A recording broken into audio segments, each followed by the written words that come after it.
Bonjour à toutes et à tous, bienvenue du Meetup Green Tech, cette deuxième journée du Meetup, une table ronde intelligence artificielle au service de la transition écologique. Je passe tout de suite la parole à Christelle Fiorina qui va modérer cette table ronde artificielle à la Direction Générale des Entreprises. À toi Christelle, et puis merci à vous quatre d'avoir accepté d'intervenir. Bonne table ronde. Merci.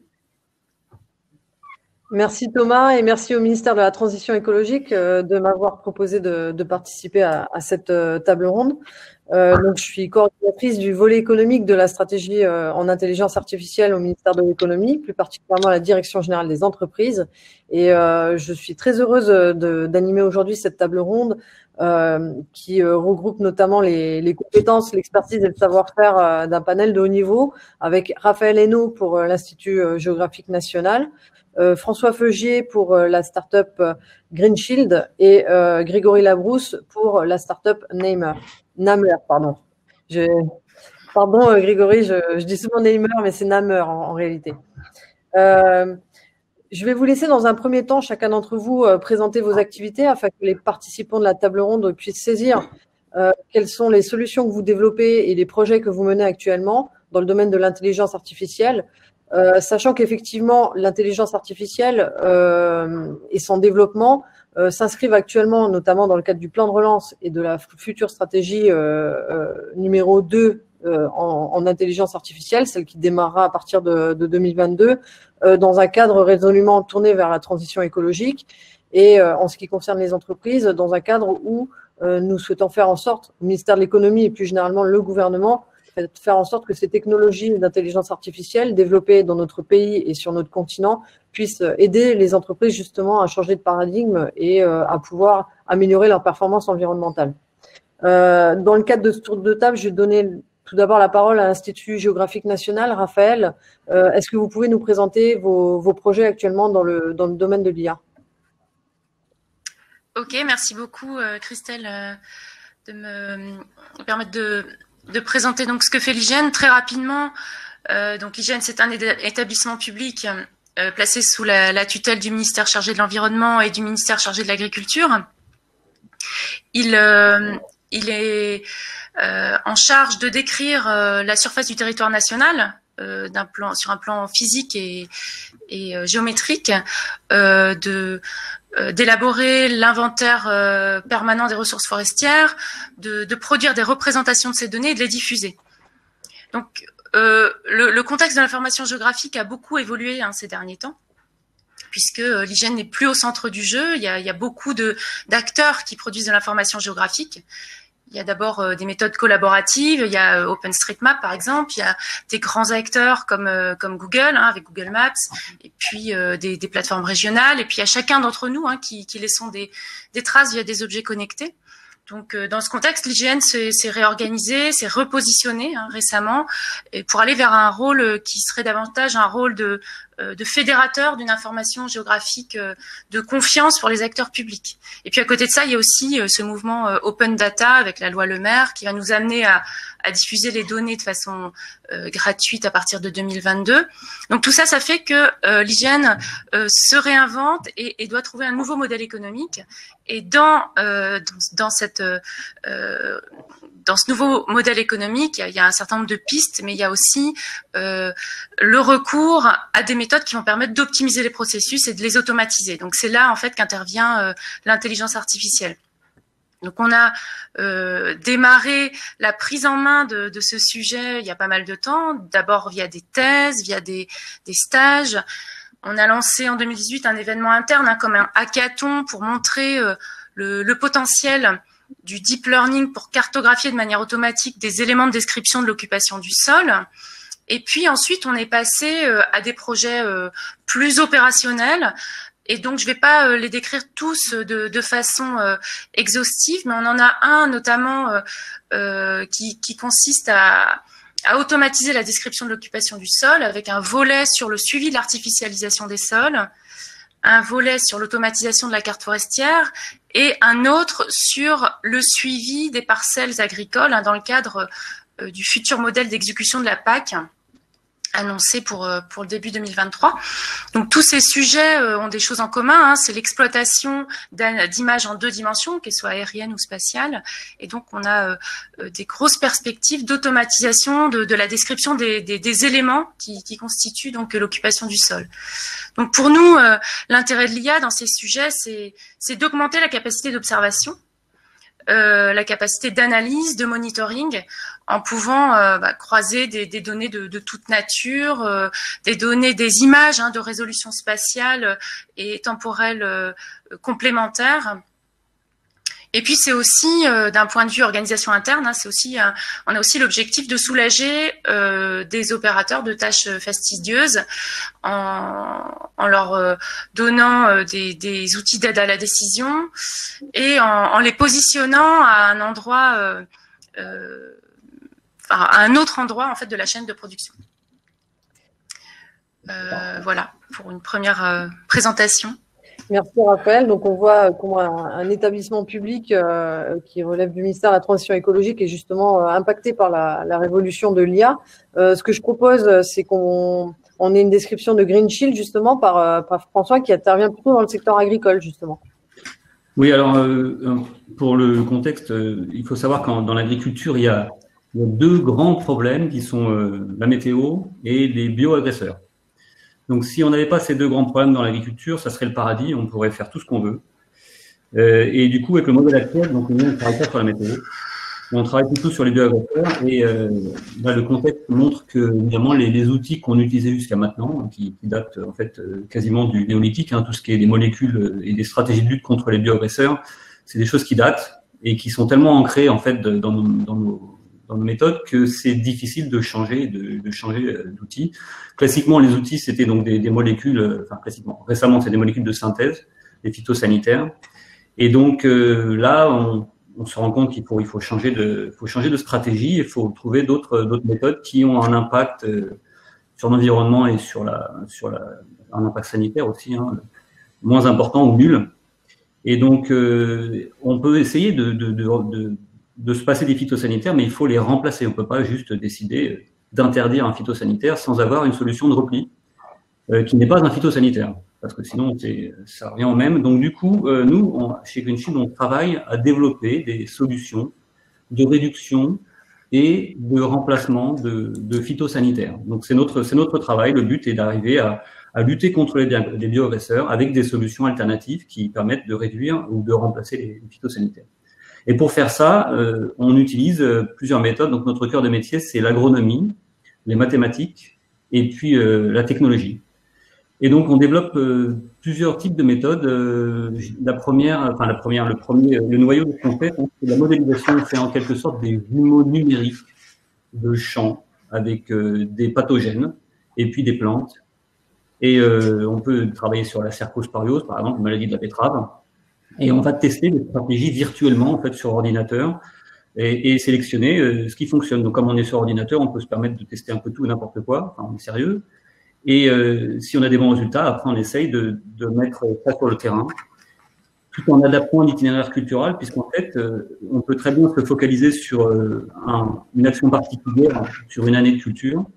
Si en amont ou en aval, on fait autre chose qui a un impact négatif en fait sur la réduction des phytosanitaires ou un impact positif sur la propagation des maladies, eh bien, si on regarde de façon très, très ponctuelle, notre action ne sera pas efficace. Donc, nous, on prend l'itinéraire culturel dans sa globalité et on essaye de le modeler, de faire en sorte que toutes les actions qu'on va mener permettront à une réduction des phytosanitaires.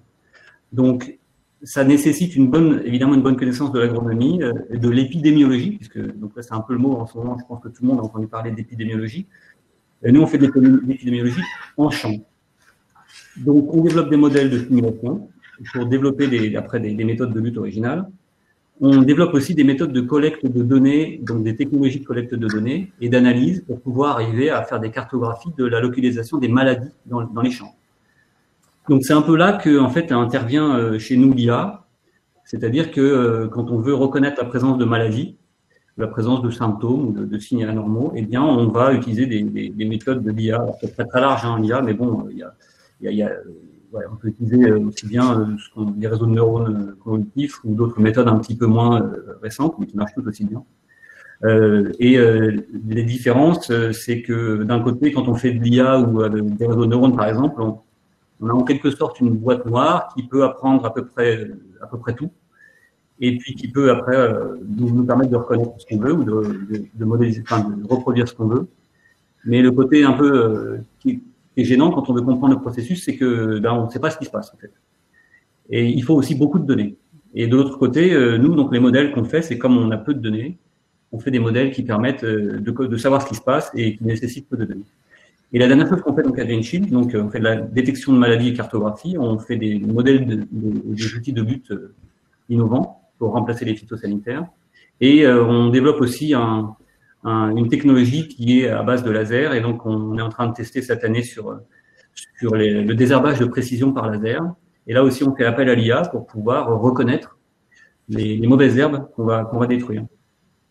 Et juste pour un petit peu le stade de progression de GreenShield, on est encore une start-up, donc on prévoit d'être sur le marché avec nos premières offres l'année prochaine. Voilà, pour l'instant, on travaille vraiment à développer la majorité de nos outils. Voilà. D'accord.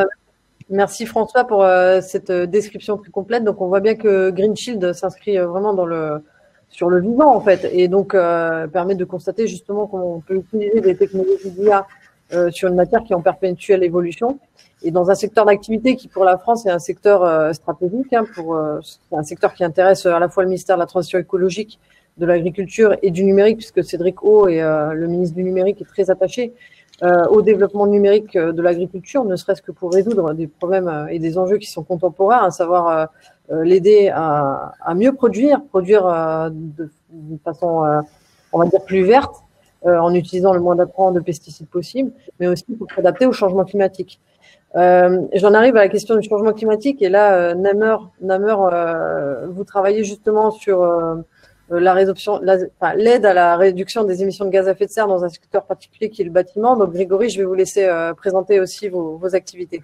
Alors, merci beaucoup Christelle. C'était très intéressant de l'explication à la fois de Raphaël, parce qu'effectivement l'hygiène est un peu notre source quand même de données, je pense, pour tout le territoire français, tant sur l'image que dans sa représentation.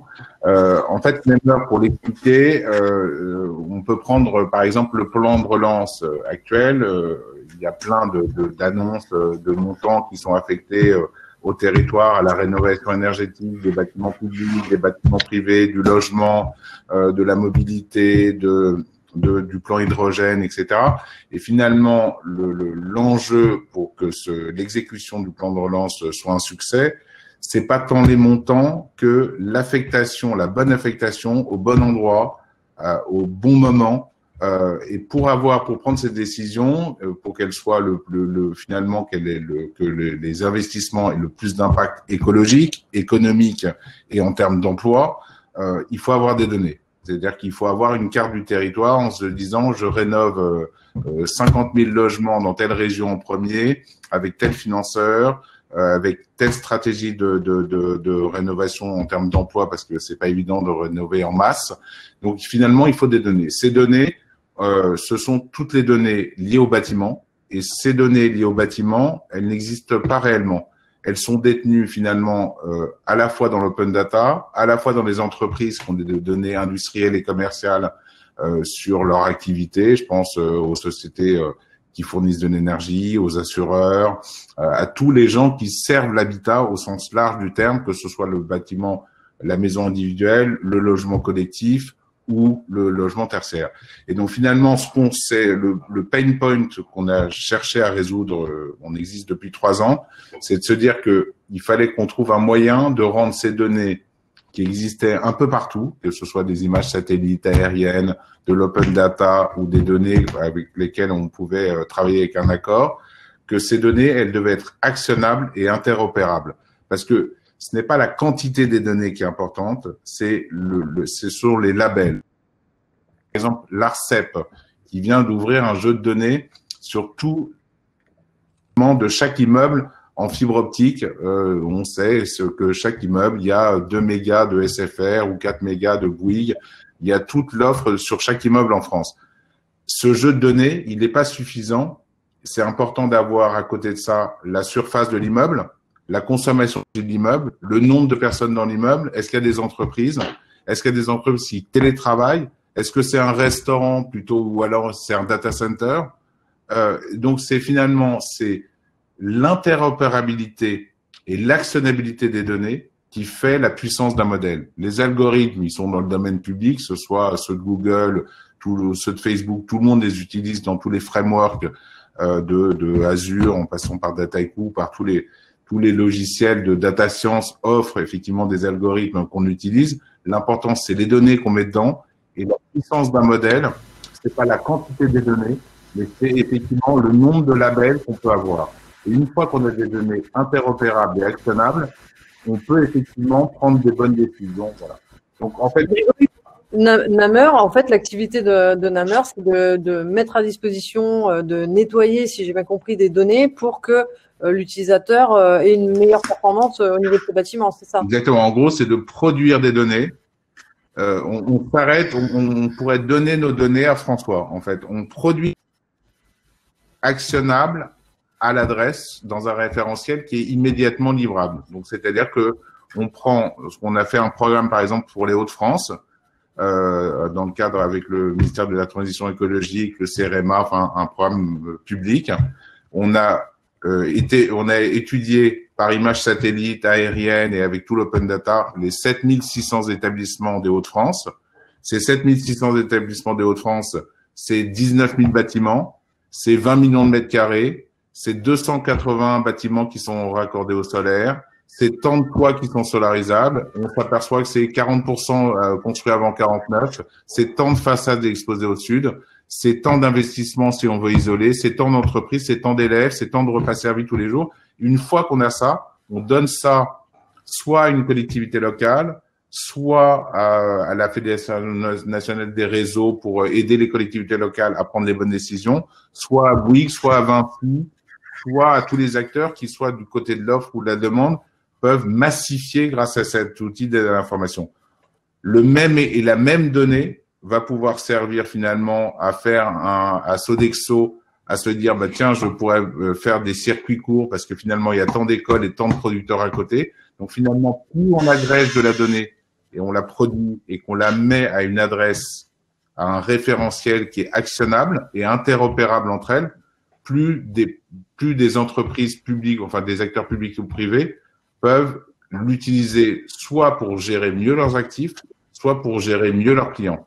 D'accord. Aussi, par exemple, dans l'assurance, à mieux prévoir le risque sur 15% des maisons individuelles français, pour un assureur qui représente 15%, donc c'est un très gros assureur, on prévoit mieux le risque inondation, vol, incendie que des modèles statistiques avec les données de l'open data et les données de l'IGN. Je reviens au passage. Donc, c'est-à-dire que les données, on a une puissance en Europe extraordinaire avec des référentiels fabuleux, beaucoup plus d'ailleurs qu'aux États-Unis, de données ouvertes sur l'agriculture, sur le bâtiment, etc. Et en fait, le problème de ces données, c'est qu'elles sont pas actionnables et qu'elles sont pas interopérables. Donc nous, on a fait créer une technologie qui est effectivement très tech, puisqu'en fait, c'est du machine learning géolocalisé, plus du deep learning sur tout ce qui est images pour créer des labels sur les bâtiments et comparer toutes les images. Et on produit des données qu'on rend au service d'acteurs publics ou privés. Justement, merci Grégory. Je propose justement d'aller un peu plus loin sur ce sujet-là, sachant qu'il y a des questions qui ont été posées, donc j'y reviendrai sur le chatbot. Je vais arriver à la deuxième question que j'allais vous poser, parce qu'en fait, avec l'exposé de Grégory, on est déjà un petit peu entré dedans. Mais moi, la question que j'ai, c'est vis-à-vis de vos utilisateurs finaux, de vos clients, qui aujourd'hui sont peut-être pas forcément sensibilisés à une démarche de transition écologique, en plus avec l'aide du numérique et de l'IA, qui est encore un terme qui est pas tout à fait défini et qui est pour bien des utilisateurs quelque chose qui apparaît comme très technologique et très technique.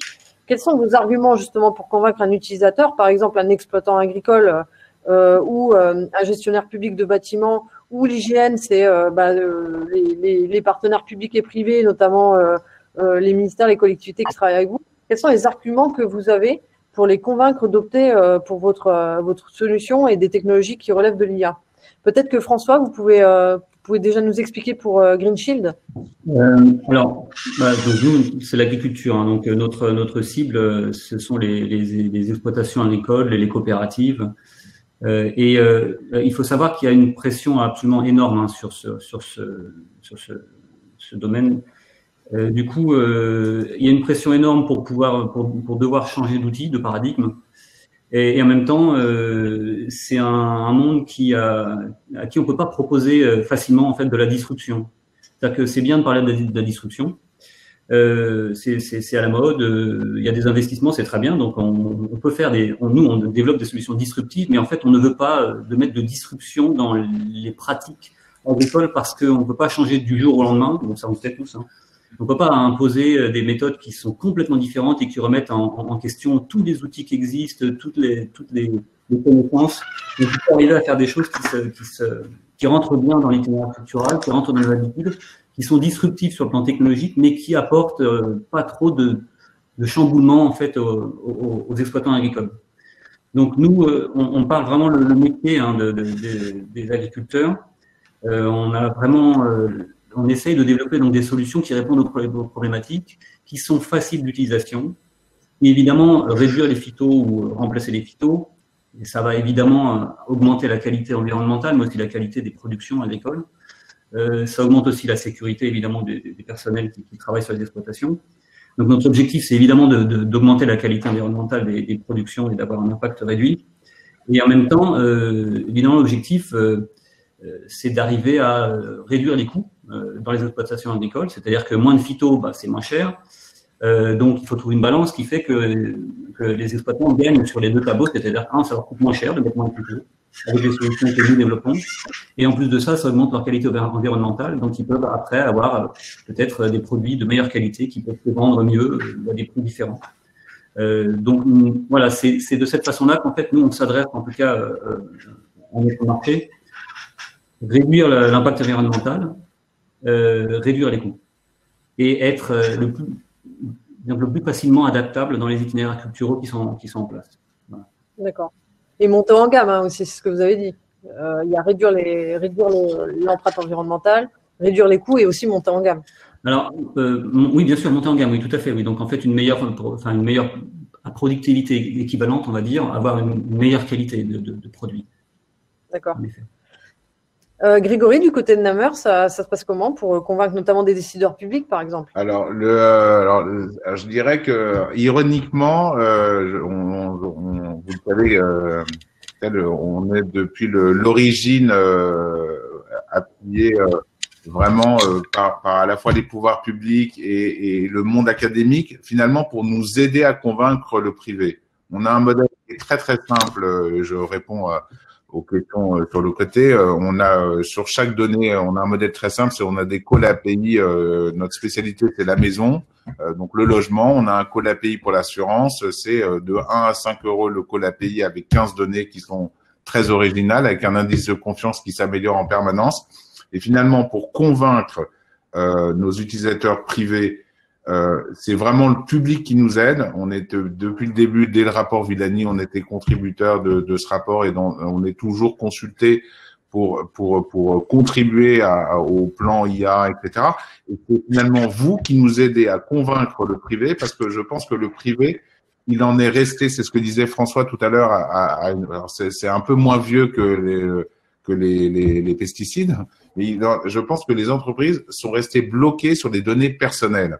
Et en fait, l'essor des données non personnelles, de ce qu'on peut appeler les données contextuelles, c'est une véritable révolution. Le président de la Commission européenne évoque peut-être 4% de plus de PIB si on utilisait effectivement toutes les données non personnelles contextuelles sur ce qui représenterait le jumeau numérique de la réalité en agriculture, en santé, enfin dans tous les domaines. On parlait encore ce matin avec Microsoft de faire le Carbon Data Hub. Donc évidemment que ces données, finalement, ce sont les données de la vraie vie.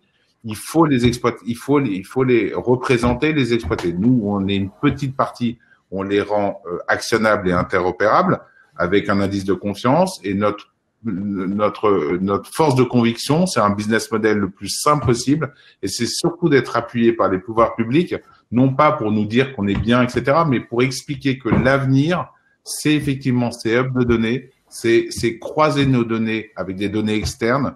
C'est-à-dire le truc des données personnelles, c'est incroyable comment personne ne sort de là, quoi. Des cookies, personne n'en sort. Même dans l'agriculture, je suis certain que c'est incroyable la puissance, comment ça s'est installé en 20 ans, alors qu'il y a des données extraordinaires sur tout, quoi.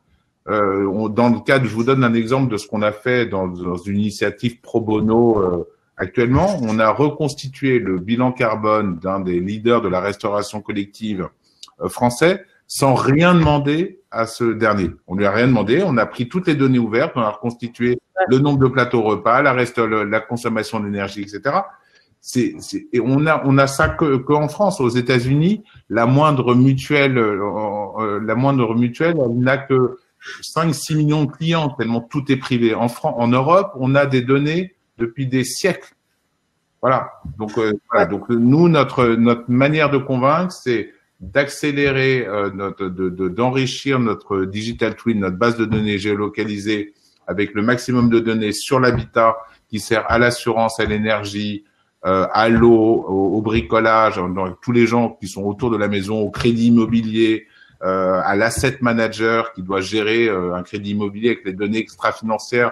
On imagine bien aujourd'hui que lorsqu'on assure une maison ou qu'on fait un crédit immobilier à une maison, il faut bien être regarder si au-delà du potentiel de remboursement, si la maison elle n'est pas inondable à 10 ans ou 15 ans, toutes ces données-là, il va falloir les mettre dans les banques, chez les assureurs, chez Leroy Merlin pour faire de l'économie circulaire, les circuits courts, l'obligation de 50% pour ceux qui ont des enfants, ça fait des années qu'on en parle, mais je sais pas si...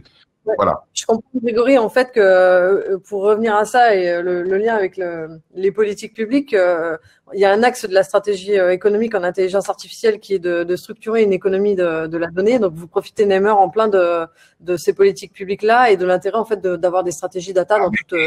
Mais extraordinairement, je vous remercie d'ailleurs parce que ça rentre petit à petit, on voit que c'est bien rentré, on voit qu'en 2 ans, le commun, etc. Alors ensuite, il y a des gens tout de suite, commun, ça veut dire gratuit, tout, etc. Donc ça, c'est un autre problème, mais il y a eu un énorme pas qui est fait déjà depuis 2 ans et en IA et sur ces, enfin, vous voyez très bien de quoi je parle. Oui, je vois bien. Voilà. Et vous voulez bien, alors oui, voilà, François. Je voulais juste apporter une dimension sur la data aussi. Il y a toutes les données et les data qui sont utilisées là dans ce que nous apprend Grégory. C'est des choses qui sont, je dirais, soit saisies automatiquement, soit qui sont entre guillemets faciles à saisir, et où il y a déjà beaucoup d'infrastructures. Il y a du satellite, il y a de la saisie informatique, il y a des choses qui sont, je dirais, ok, il faut faire du ménage, il faut remettre en ordre, ça c'est indéniable. Mais c'est des choses qui sont déjà dans le monde du numérique. Elles sont déjà dans les réseaux, elles sont déjà dans les banques de données, où elles y rentrent assez facilement. Je dirais dans l'agriculture, en tout cas, pour vous parler un petit peu nous de la situation qu'on rencontre, on lutte contre les maladies pour pouvoir réduire les phytos. Et pour pouvoir lutter contre la maladie, il faut avoir des données sur les maladies. En l'occurrence, les données sur les maladies, c'est pas des choses qu'on trouve très facilement. Et donc, nous, on a besoin on développe nos propres capteurs, nos propres outils pour pouvoir collecter ce genre de données et pour pouvoir faire un nouveau type, je dirais, d'information qui permet d'être valorisé dans la lutte contre les maladies et la réduction des phytosanitaires. Donc, c'est des données qui sont pas encore l'infrastructure de collecte, je dirais, et pas quelque chose qui est très facile à mettre en place. Il faut des drones, il faut des capteurs, il faut des caméras en ce qui concerne les maladies. Pour la météo, il y a des choses qui sont, il y a beaucoup de capteurs qui sont installés. C'est relativement facile à collecter. On pose une station et puis on a des données météo. Pour les maladies, c'est très polymorphe, ça dépend de la météo, ça dépend du sol, ça dépend des cultures, ça dépend de ce qu'on a fait dans l'itinéraire culturel. Donc c'est des choses qui sont tellement dynamiques et tellement liées au vivant et au biologique que il y a pas encore, disons, d'infrastructures de collecte qui permettent de plus se poser la question et de se poser la question suivante qui est en gros, je vais les utiliser maintenant et je vais faire du ménage et je vais les structurer. Donc on est encore dans ce monde de l'agriculture où on collecte beaucoup de données qui sont à base de météo, qui est très importante. Mais pour la maladie, on est encore au début. Voilà. Donc, moi, je rêve d'avoir des banques de données mises à jour avec au jour le jour à des résolutions qui sont du centimètre carré pour savoir à quel endroit il y a une maladie et même de façon très symptomatique, ce qui est le Graal pour tous les startups qui travaillent dans le domaine. Donc, c'est quelque chose que voilà, nous on essaie de construire, en tout cas de ce côté-là. Voilà. Juste alors un petit souci technique. On a perdu Raphaël Hainaut pour l'IGN.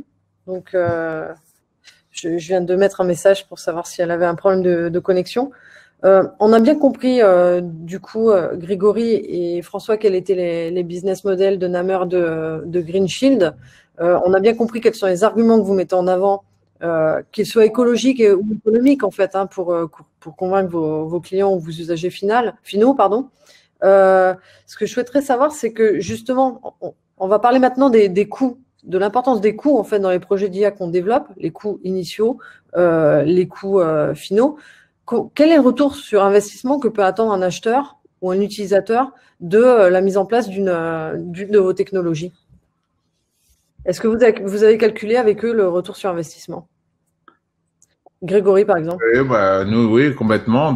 Par exemple, dans l'assurance, le ratio, il est on va être capable de permettre de mieux assurer, d'accélérer le parcours de souscription de l'assureur, de faire une assurance plus juste et plus efficace à l'adresse. Et le ratio, on va faire gagner à un assureur qui a 400 000 ou on va lui faire gagner le ratio, ça va être on va gagner 10 euros par an par rapport à, on va dire, ça va être de 1 à 10. Ce qu'on lui facturera 1 euro, lui fera gagner 10 euros. Un gros assureur, on lui fera gagner 40 millions d'euros par an, par exemple. Voilà. D'accord. Et en fait, en optimisant sa couverture de risque, en optimisant son parcours de souscription, donc on a fait un ratio, on l'a fait très précisément sur tout le monde de l'assurance, et c'est à peu près ce ratio-là, sans compter les effets d'à côté d'alerting sur des événements plus dynamiques, des données plus dynamiques qu'on pourrait embarquer. Ensuite, pour donner un deuxième exemple, on est en discussion avec un très gros fournisseur d'énergie pour mettre sur les factures mensuelles ou en ligne des informations environnementales. Par exemple, il y a tant de personnes qui ont installé des panneaux solaires parce qu'on les a détectés en computer vision dans votre coin. Il y a tant de rénovations qui ont été faites dans la ville, donc des informations dynamiques. Ça, c'est difficilement quantifiable parce que on va dire, c'est du marketing écologique, mais peut-être que ça fidélisera plus le client. Voilà, donc, mais à chaque fois, le ratio est important. Dans la rénovation énergétique, on va être capable de l'exemple que je vous donnais tout à l'heure, de massifier, de donner les informations pour que des artisans ou que ce soit le maître d'ouvrage ou la personne qui fait les travaux, d'avoir des gains de productivité, tant en termes de rapidité que d'achat groupé. Voilà, donc à chaque fois, bien sûr, je pense qu'on n'a pas de problème de démontrer le business model ni le prix. On a plus de problèmes de rentrer dans concernant nous côté Namer, on a plus de problèmes de rentrer dans ces nouvelles données contextuelles, de ce nouveau paradigme des données externes. On va y venir, oui. Voilà. C'est ça notre. C'est un retour sur investissement, grosso modo. J'investis 1 euro et j'en retire 10 en termes de. Oui, au minimum, oui. D'accord. Et côté Green Shield? Alors nous, donc on n'est pas encore sur le marché, hein, évidemment. Donc, mais c'est des choses qu'on a dimensionnées. Je dirais, on développe des algorithmes de réduction d'utilisation des phytosanitaires. Donc en fait, c'est en quelques mots, on développe des motifs de pulvérisation, c'est-à-dire qu'on ne va pas pulvériser partout sur le champ, on pulvérisera là où c'est nécessaire, ou alors les motifs vont permettre de créer, si vous voulez, une résistance à la propagation des maladies. Donc elles mettront beaucoup plus de temps à se propager dans le champ. Donc, ça permettra déjà d'avoir, avec une quantité réduite de phytosanitaires, d'avoir de l'endiguement des maladies. Et on peut rendre ainsi des parcelles robustes, si vous voulez, à l'arrivée des maladies. Alors, ces maladies dépendant, évidemment, ça dépend du type de maladie contre lesquelles on va lutter. Si c'est des maladies qui sont, je dirais, telluriques, donc la propagation d'un champignon dans le sol, ce sera extrêmement efficace. Si c'est des maladies qui sont plus à dispersion, avec des grandes dimensions de moyenne dispersion, l'efficacité changera et pourra potentiellement baisser en fonction de la dispersion de la maladie. Mais en moyenne, donc, en fait, c'est des choses qu'on a testées même. Alors, la météo l'année dernière et cette année est un peu capricieuse, hein. Mais on peut estimer qu'on arrive, par exemple, à réduire la quantité de phytosanitaires de 50% sans aucun changement de matériel. D'accord. Les algorithmes nous permettent de dessiner ces motifs de pulvérisation qui sont sur le fond et qu'à chaque passage du tracteur avec le pulvérisateur, on va faire évoluer ces motifs, donc dans le temps et dans l'espace. Et ils sont recalculés à chaque fois en fonction de l'évolution de la météo, l'évolution des maladies, donc des données qu'on aura collectées, et même des caractéristiques propres de la parcelle. Et ça permet donc, sans aucun changement de matériel, vous comprenez bien que on va pas pulvériser à 100%, on va mettre un peu ici, un peu à droite, un peu à gauche, un peu comme ça. Et donc, on arrive à réduire la quantité de phyto, tout en ayant une parcelle qui est malgré tout robuste aux maladies. Donc, si vous dites 50% les phytos, le calcul est vite fait en termes d'économie. Après, il y a d'autres méthodes qu'on développe qui permettent de réduire, qui permettent de remplacer les phytosanitaires. D'accord. Alors, donc Raphaël a réussi à revenir. Vous nous entendez bien, Raphaël? Moi, je vous entends très bien. Vous m'entendez aussi? Très bien. Ouais, je vous prie de m'excuser. Il y a eu un petit problème technique. On fait de l'intelligence artificielle, mais à côté de ça, on est contraint par des petites choses. Donc moi, j'ai raté une question, je pense, en fait. J'étais sur la question de convaincre l'utilisateur final. Donc celle-là, j'y ai pas répondu. Si vous voulez, je peux. Voilà, comment faites-vous pour convaincre l'utilisateur final, sachant que, comme vous l'avez dit, IGN a été un peu disrupté ces dernières années par la loi Le Maire sur l'open data. Et éventuellement, la question d'après, c'était quel retour sur investissement vous pouvez attendre vos utilisateurs peuvent attendre de l'utilisation de D'accord. Ok, je vais essayer de faire court pour compenser l'incident technique. Donc les arguments qu'on avance pour convaincre l'utilisateur d'avoir recours à des données que produit ou qu'entretient l'IGN ou à son expertise, c'est justement c'est son expérience métier sur la capacité à produire de façon massive des données qualifiées sur tout le territoire national. Donc derrière ça, il y a la capacité à passer à l'échelle en gardant une maîtrise de la qualité.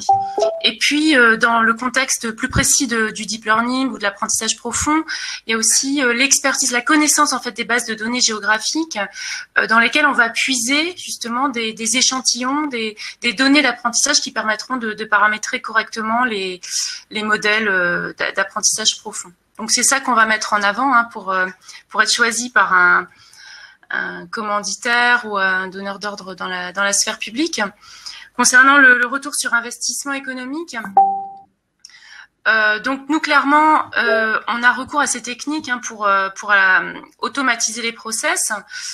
Donc à terme, ça doit réduire les coûts. Et ça doit aussi permettre quelque chose, ça doit permettre de répondre à un besoin qu'on entend de plus en plus, c'est-à-dire d'avoir une observation quasi dynamique du territoire, ne plus se contenter de produire une donnée tous les 3 ou 5 ans, mais vraiment d'actualiser l'observation. Et ça va aussi dans le sens d'une meilleure connaissance en fait des ressources et on est vraiment dans le mieux connaître pour mieux préserver tout le patrimoine naturel, notamment la connaissance des forêts, des haies, de la biodiversité, etc. Donc le retour sur investissement, oui, ça coûtera moins cher et normalement on fera mieux et on réduira les délais et on aura une observation plus dynamique. Et puis il y a aussi un retour sur investissement écologique attendu. Alors ça, c'est plutôt une perspective que un résultat déjà atteint. on sait tous que l'IA et ses calculs extrêmement gourmands ont un impact très fort, un impact écologique très fort avec le flux de données, puisqu'on a besoin d'énormément de données, avec les calculs qui sont sollicités pour paramétrer les modèles. Et donc, on est tout à fait partant pour expérimenter les métriques qui seront mis au point ou qui seront déterminées par les groupes de travail qui se mettent en place en ce moment. Et on est très soucieux justement d'analyser l'impact écologique des projets, de regarder combien ça coûte avec ces techniques d'IA et finalement quelles dépenses énergétiques on aurait avec des méthodes peut-être plus traditionnelles. D'accord. Alors, la transition est toute faite. Donc, on a parlé beaucoup de données. Et c'est vrai que l'IA, le carburant actuel de l'IA, c'est la donnée. Même si on a des axes stratégiques, par exemple à la direction générale des entreprises, pour travailler sur une certaine frugalité de l'IA, face notamment au manque de données. Moi, ce que je souhaiterais savoir, c'est dans vos modèles économiques, dans vos projets, comment est-ce que vous faites pour concilier le besoin de beaucoup de données et éventuellement leur absence ou le fait qu'elles soient relativement silotées, comme l'a démontré le rapport Villani. Le rapport Villani de 2017 indique qu'en Europe, on a beaucoup de données, ça c'est pas le problème, mais que le problème c'est qu'elles sont beaucoup trop silotées et pas assez mises à la disposition des uns et des autres. On peut peut-être commencer par Greenshield parce que vous avez un modèle qui est finalement assez économe en données, si j'ai bien compris. Alors oui, en fait, donc donc tout à l'heure on en parlait, la difficulté d'obtenir de la donnée à jour en agriculture. Donc il y en a mais pour descendre à une résolution qui est pertinente en termes de détection des maladies, si on veut arriver à réduire l'énergie qu'on va dépenser pour lutter contre une maladie, il faut pouvoir la détecter le plus tôt possible. Et pour détecter une maladie le plus tôt possible, les images satellites, c'est pas ce qui permet d'être le plus précoce possible en termes de résolution spatiale. C'est très pratique pour avoir des grandes tendances sur des grandes surfaces, mais si on veut juguler une maladie au moment où elle commence à montrer le bout de son nez, il faut vraiment être vraiment très résolu. Donc nous on développe des capteurs qui sont donc soit montés sur drones, soit montés sur des robots agricoles ou des tracteurs qui sont soit on détecte donc on mesure la lumière dans le visible, dans le spectre du visible ou dans l'infrarouge proche. Donc ça nous permet d'avoir une gamme de données très large. Donc là, les données en l'occurrence, ce sont des images qui sont pas uniquement dans le rouge vert bleu, mais qui sont aussi dans des gammes de couleurs qui sont pas visibles à l'œil nu. Donc ce qu'on appelle des images hyperspectrales.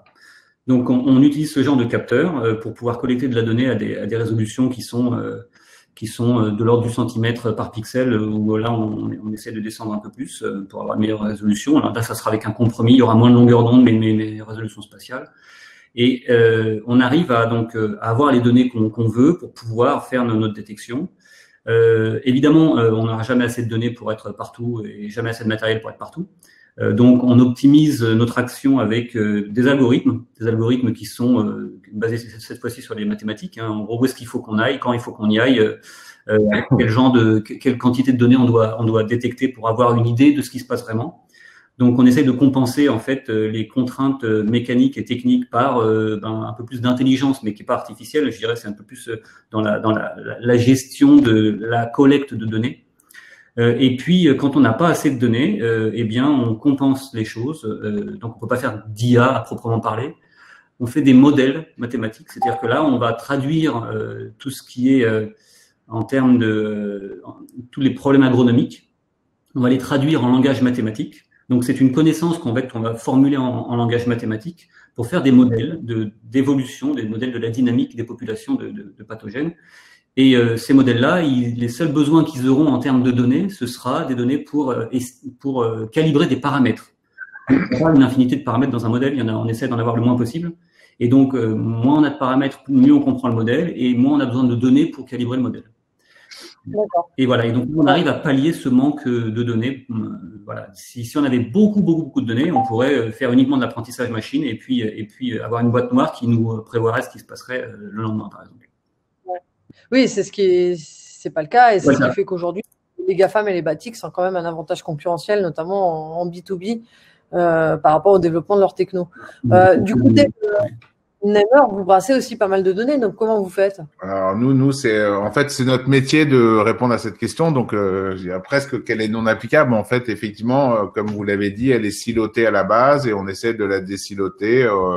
Et effectivement, lorsqu'on n'a pas la donnée, soit on crée des labels, soit on l'infère et on met un indice de confiance. Et à nouveau, ce qui est fabuleux, c'est que plus il y a de l'open data, plus ça va rejouer le jeu.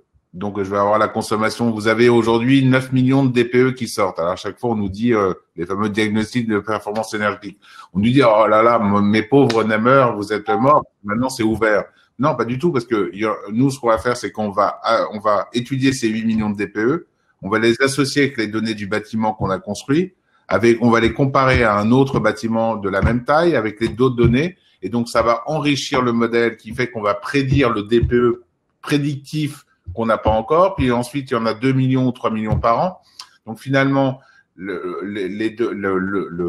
l'amélioration des données, elle vient à la fois des modèles, de l'amélioration des modèles, parce qu'on a des modèles on va dire, pour inférer les données avec une de meilleure qualité, puis ensuite on va croiser, parfois on croise 15 ou 20 façons d'avoir cette donnée, donc avec des méthodes différentes. Et ensuite notre façon mais on veut toujours avoir 100% de résultats parce que sinon le jeu ne marche pas. C'est comme, j'imagine que François, s'il n'a que 3 champs, le modèle est moyennement, voilà. Voilà, c'est ce que Pour faire la pub de François, on se connaît pas, mais c'est vrai que par rapport aux boîtes américaines qui sont arrivées en force sur le marché, là, avec Blue River, avec les capteurs, je mets ça sur le capteur. Eux, ce qu'ils ont simplement voulu mettre dans leur business plan, c'est je mets le truc embarqué dans le tracteur. Ça filme ça filme les plantes, ça arrose à droite, à gauche, mais ils n'ont pas réfléchi à faire le digital twin du champ et à réfléchir vraiment à la problématique. Ils ont une approche industrielle, ils ont levé 300 millions et donc c'est vrai que bien croiser les données, l'ensemble désiloter les données de l'agriculture, c'est vraiment intéressant. Ouais. Oui, d'ailleurs, on a une initiative qu'on suit à la Direction générale des entreprises qui s'appelle le Hack Data Hub et qui réunit une bonne partie de la profession agricole autour d'une base de données souveraine et dont l'objectif est de permettre pour des entreprises de l'agtech comme GreenShield de pouvoir développer leur techno. Alors, on va arriver justement à la dernière question que j'allais vous poser, mais d'abord, je voudrais aussi adresser la même question à IGN. IGN, vous avez entre guillemets, vous devez changer de modèle économique à cause de la loi Le Maire. Et par rapport à ces questions de données carburant de l'IA, comment vous vous situez, vous qui êtes une entreprise un établissement qui brassait beaucoup de données par définition, mais en open data maintenant? Oui, donc il y a des données effectivement qui seront diffusées naturellement en open data et il y a des sujets sur lesquels on se pose aucune question.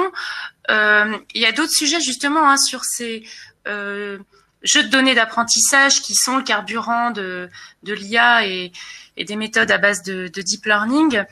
Comme l'ont dit mes deux collègues, la conception de ces jeux de données, c'est pas anecdotique, hein, c'est effectivement à la fois l'exploitation de données existantes, mais c'est aussi de la saisie spécifique et puis de la conception intelligente, hein, comme l'a dit François. Nous, pour nos problématiques sur des images, on va faire du traitement, de la segmentation, de la classification non supervisée pour essayer de fabriquer ces jeux de données d'apprentissage. C'est des choses qui se font de façon itérative, c'est loin d'être direct, hein. On doit faire des spécifications, apprendre à nos modèles à tourner et puis évaluer ce que ça donne. Et c'est au bout d'un certain nombre d'itérations qu'on converge. Et on a aussi la problématique dans l'objectif de faire des produits à l'échelle du territoire national, de transférer ce qu'on a réussi à calibrer sur une région à d'autres paysages. Et donc, tout ça pour dire que ces données, effectivement, sont des données de valeur qu'on entend bien mettre en open data aussi. Mais là, je rejoins ce que vous disiez. Pourquoi ne pas trouver un modèle intermédiaire, en fait, où les données seraient, dans un premier temps, ouvertes à une cible, en fait, d'utilisateurs particulière. Le temps peut-être que ces données soient utilisées de façon de façon pertinente, avec un accompagnement si possible. Donc ça, pour éviter en fait que des gros industriels s'en emparent et produisent des services qui seraient ensuite diffusés de façon commerciale, au mépris en fait du service public. On peut imaginer que dans ces cas-là, il y a des zones du territoire qui seraient pas couvertes. Et donc là, on voit bien qu'il y a un écueil. Donc pour laisser la primeur à des PME françaises ou européennes d'utiliser ces données, donc on peut imaginer, c'est ce qu'on appelle de nos voeux, qu'un certain nombre des données, pas toutes, mais un certain nombre, notamment peut-être ces jeux de données d'apprentissage, soient dans un premier temps ouvertes à une cible particulière d'utilisateurs. D'accord. Alors justement, merci Raphaël pour cette transition toute trouvée vers la dernière question que j'avais à vous poser. Il nous reste à peu près 5 minutes pour y répondre. La data, c'est le carburant effectivement de l'IA, mais après les réponses que vous avez faites qui sont justement très riches de ce point de vue-là, ce dont on s'aperçoit, c'est pas tellement le fait d'avoir la data, c'est de savoir comment faire, comment l'utiliser, comment l'optimiser. Alors dans un monde où les données sont peu mutualisées et où l'Europe et la France ont choisi de développer l'open data, à votre avis justement, et là je vous pose la question à tous les trois, est-ce qu'il n'y a pas un modèle alternatif à l'open data pour essayer de construire des business models autour de la donnée et qui soient profitables à nos entreprises et à nos établissements? Grégory.